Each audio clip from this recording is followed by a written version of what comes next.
Evening, everybody. Welcome to the SilmFilm script discussion for Season 2, episode. We're going to have Silmarils tonight. The Silmarillion film project is actually going to have Silmarils. My goodness. I'm not on one screen tonight, so if you're watching live, and I do apologize. I will try to switch back and forth and make the comments and as they come in. Also, if you're watching this up at the top of the, excuse me, I'm also a little under the weather. Up at the top of the, posted a link there for Mythmoot 4, which is taking place next June. It's going to be an awesome conference. Marie, as we did last 2 weeks ago, whatever time it was that we did this last, do you think you could give us a rundown again of what people should go? Sure, yeah. So Mythmoot is a Tolkien conference, well, technically fantasy, sci-fi, languages, Signum University stuff conference that has taken place 3 times before. This one will be the longest one, though. It's starting Thursday night and going through Sunday. And it'll be right outside D.C. near Dulles Airport for anyone who's out of town. And there will be some academic talks. They've invited Verlin Flieger and Professor Michael Drought to be there. And obviously Corey Olson has to show up, being the president of the university. Probably a bunch of other Signum folks will be there. I don't know who yet, but should be a lot of them. And it promises to be a very good time. Yes, it looks like it's going to be a lot of fun. A big conference center. Check it out. It's going to be awesome. All right. Anyway, aside, yeah, so we've got Silmarils this week. Finally. Let's talk about some of the things that need to happen in this episode, aside from what else do we need to see? Okay. So we need to see the interactions between Melkor and the Noldor. Mm-hmm. We need to introduce a bunch of Finway's grandchildren that we haven't really introduced yet. And not all of them, but a bunch. And we need to show the growing distance between the Noldor and the other elves. Hopefully we would have seen a little bit of that already with the Vanyar leaving Tyrion earlier. But we need to really emphasize that the Noldor are kind of getting up on their high horses and think they're better than everybody, so that they have something for Melkor to work on.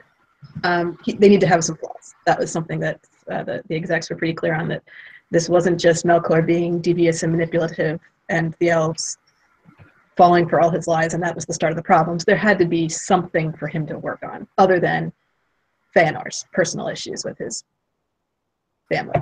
They all have this unrest where they're starting to feel a little cramped for space in Valinor. They have some interest in Middle-earth, and more specifically, yeah, they're feeling a little bit like they're better than everybody else, and that is something that Melkor can kind of stoke up with them and get going. Okay. And so also the Galadriel's yes episode as well? Okay. Yes, that's one of the grandchildren of Finwë who must be introduced here, is a young Galadriel who's only about 10 years old. And okay, she needs to be her spunky self. Yeah, okay. So there were also questions. Well, do you think that we need anything other than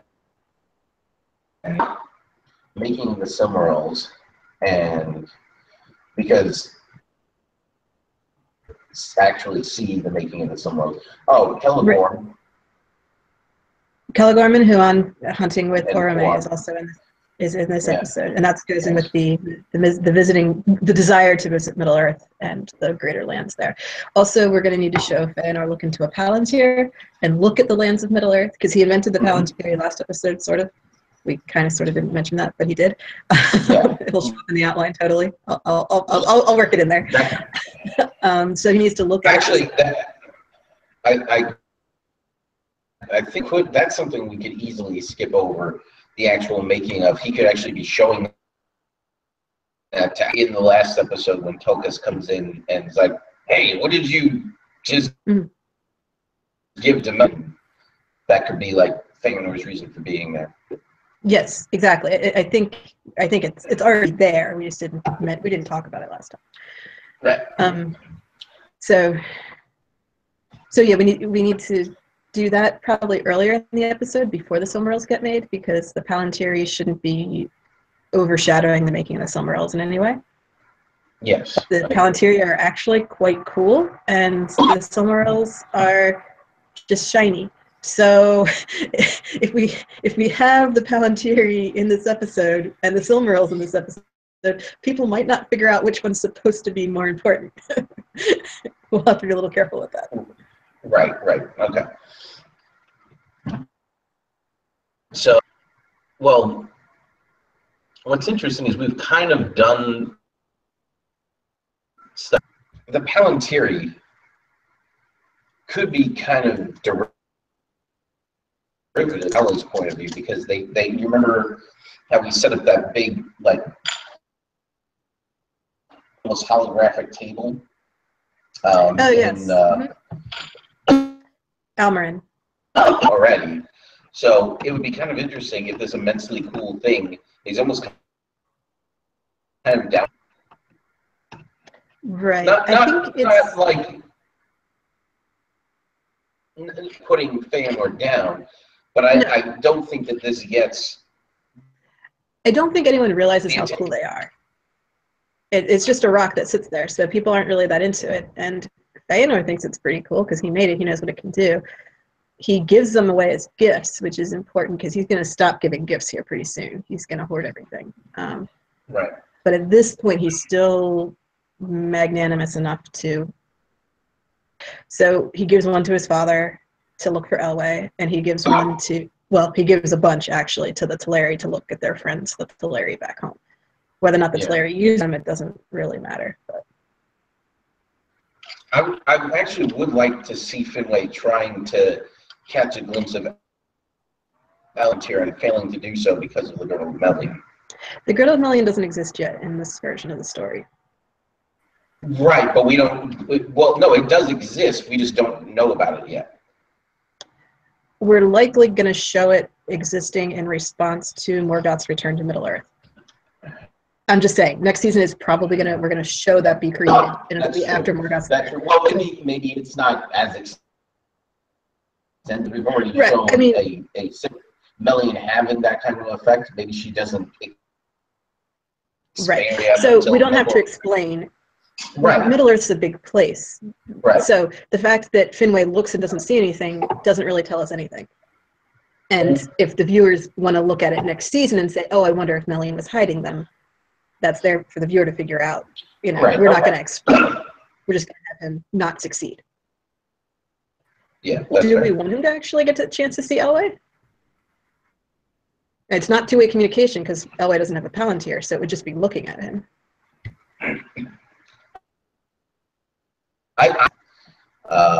Personally, Brandon says after all, the Palantiri are shiny, and we know that what they are from the Lord of the Rings. If we're not careful, they will seem more important, not less to the viewer. Right? We have Aule almost not Aule's eyes, and he's not really impressed with the Palantiri, but he is impressed with the Silmarils. Yes, if we show Aule be very impressed with Silmarils, that should direct the viewer as to which of these was the more impressive invention. But I agree with Brandon that if we're going to show the Palantiri being used, they're going to seem pretty cool, and we are going to risk that. So we'll have to be careful. Okay. So here's the thing. So protagonists. We're not going to. Yeah, that's where I'm going. There's no clear protagonist for this episode. It's a bunch of people doing a bunch of things. that are vaguely thematic. Here's the problem: if we don't, if we don't make the making of the Silmarils central, which they really can't be if we're not showing it. I know. It's not really a good protagonist, especially if he's missing through half the episode, which is what the host wants. Well, okay, let's discuss that briefly. What the hosts want is to fail to answer the question, is this magic or science? So we can't show anything on screen that will definitively tell the viewer, this is a magic spell, there's like supernatural powers involved, or, oh, this is a chemistry experiment. Like, there can't be any giveaway there. But would there be a way for us to show the making of the Silmarils without giving that away? I mean, and it's really interesting because when Dave actually described, the idea that everybody kind of for the size of the Silmarils, if they're these points of light that are actually, but the light itself expands to greater than that. Actually, sounds like to me is a very, very small.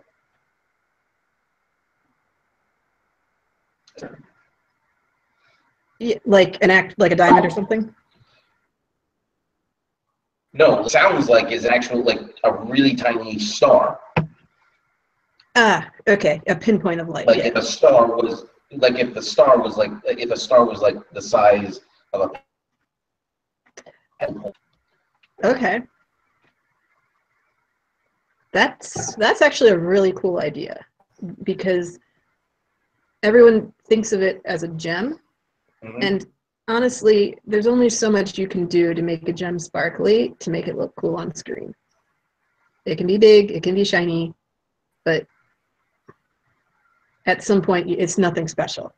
Right. I mean, they did a great stuff in Peter Jackson's films with fancy stones. Like the Palantir is just a bowling ball, right? But they made it look really cool, and it did not look like a bowling ball on screen. They managed to have shots of light going through it, and they did a really nice job with that. Yes. I'm just saying. And they also then turned it into a glowing ball, and it flew around the floor, and then maybe that was not such a. That's not what I'm talking about. Well, if anything, it looked like a rolling eyeball anyway, but.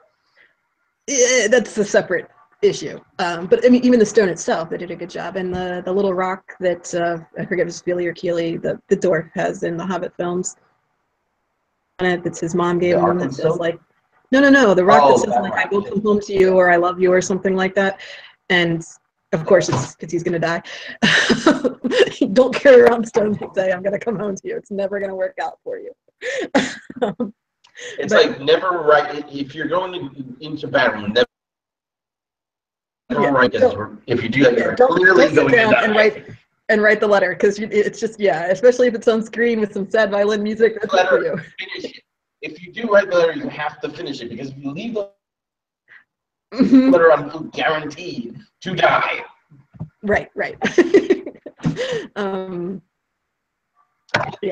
anyway, that little rock is labradorite, which is a very cool rock. It has interesting light effects in it. So, like, they did good things there, but there's only so much you can do with a lump of rock and shiny lights.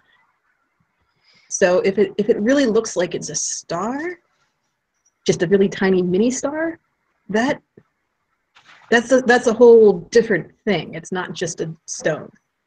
Yeah. And it can be described as a gem. Everyone can talk about it as, oh yeah, the jewels that Faye made. But if you look at it, like, it's not a normal jewel. Right. Exactly. So the question, it makes sense that he can have it on his brow, and Morgoth can also have it much larger, and it can be seen from outer space. Right, because it's a star. Of variable brightness. It's an adjustable brightness star. Exactly. Don't think about this too much. The science would never hold up, but that's okay. There actually is magic in the show, regardless of what the execs say. Right. I understood their point of not wanting to let people categorize Feanor's actions as, is he a And is he doing science or is he doing magic? And he's doing elf stuff, which looks a little bit like both. Right. So, well, that's my point. Yeah. So can we show that? I don't think that Tolkien would think of it as there being a hard distinction between. Well, of course not, because Tolkien knows history, and if you study the history of chemistry and go back far enough, you get to alchemy, because all the first chemists were alchemists. Not like they studied both. I mean, not like they were an alchemist first and then they became a chemist. They were alchemists and chemists at the same time, because alchemy and chemistry weren't separate things yet. Isaac Newton wrote the same thing that the doctors, there was no line between doctor and witch doctor at. Yeah. I mean, some of that was some of natural through a certain level of experimentation.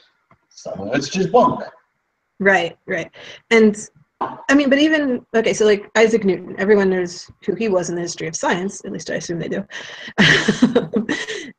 And he wrote scientific treatises on, like, the properties of light, and this is how we got classical mechanics, and go him. It's awesome stuff.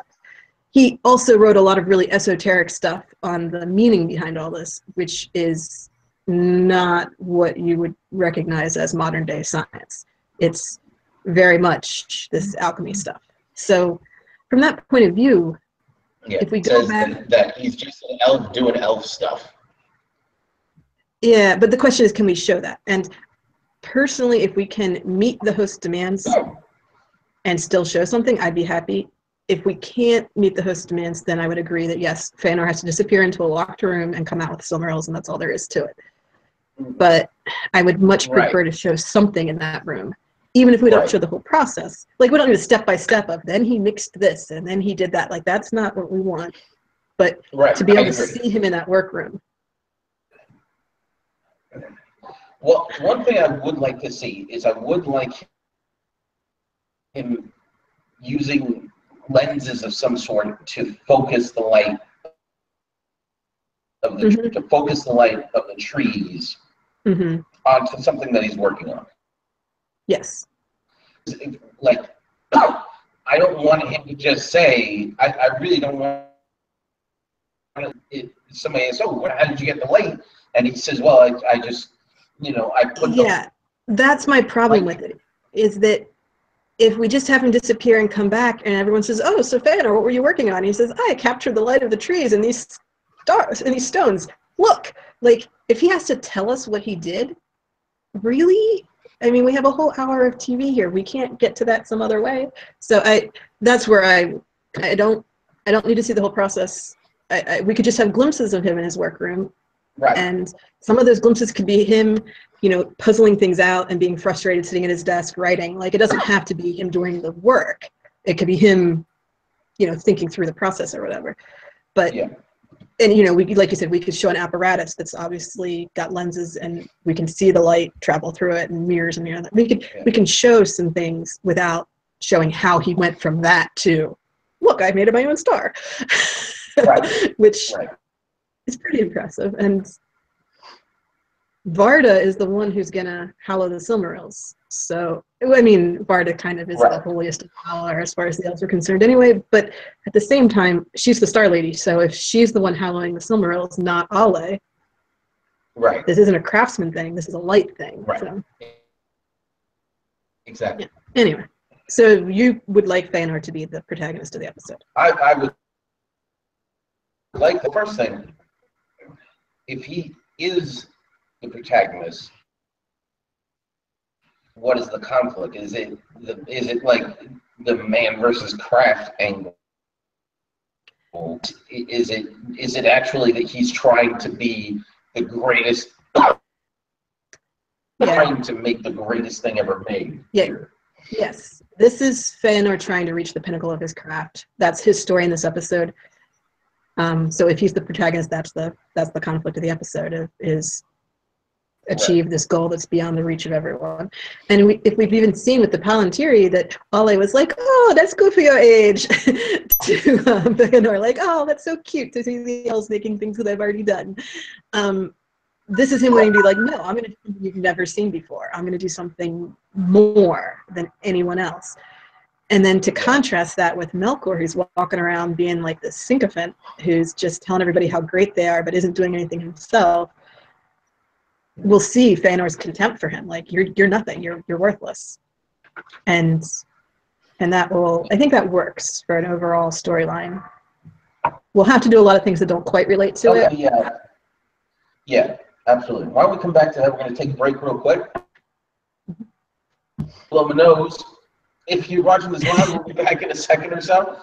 If you're watching, thanks, first thing.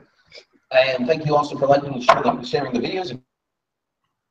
If you haven't yet, feel free to subscribe. I don't know why you wouldn't have subscribed by now. Clearly, you should have.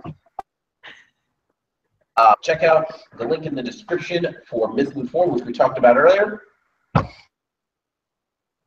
some other information down there, too. I don't know if you're going to check that out, but the stuff there. And if we're getting this all wrong, feel free to so that we can summarily dismiss your comments. That's not true. So I can answer them in great detail. We'll be back in a minute.